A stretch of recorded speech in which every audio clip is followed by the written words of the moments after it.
Happening for irishboxing.com with Frank Smith doing the Eddie job this week. Well, your job now, I suppose, as well. Enjoying your time in Belfast? Yeah, I love it here. Great place. Great to be back here. You know, we were back in December after a long time away, and yeah, great to be back here. And many more nights in 2024 to come. In Belfast, is Belfast officially like a territory now? Yeah, it's a market we want to look. We would love to have kept coming here. You know, we had those nights with Carl Franson, then Ryan Burnett after that.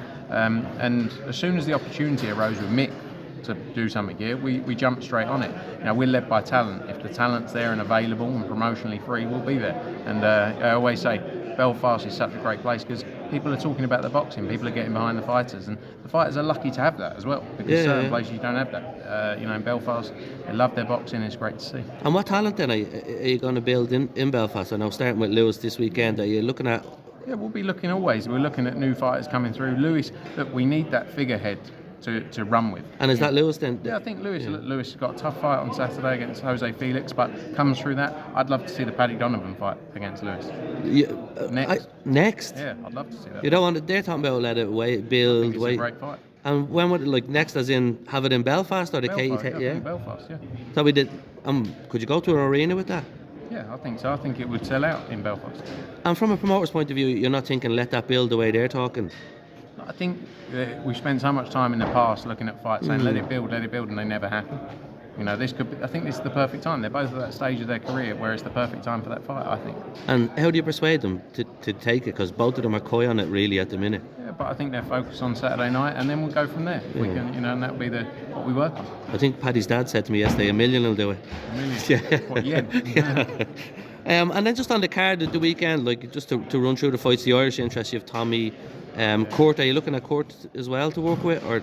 Sorry? Court Walker, are you looking to work with? Yeah, Court? But, look, he's obviously signed to Conlan Boxing. You know, Jamie came on and said they'd love to get him on the show. So, you know, glad we could get him on there. He's a great talent. It'd be good to see him back out and see how he gets on. And if Tommy causes, I presume you're hoping Chev Clark wins, but if Tommy upsets Matchroom, is there big opportunities for him then again? 100%. We want to see great fights, and that's why we made that fight. You know, Chev, this is his 8th fight. He's going in there against an experienced fighter in Tommy McCarthy, and you know, it's the kind of fight he needs to go into. But if Tommy looks in good shape, he says he's trained hard. He says he's in the best shape and had the best camp he's had. So, you know, if he's done all of that, it's going to be a tough fight for Chev Clark.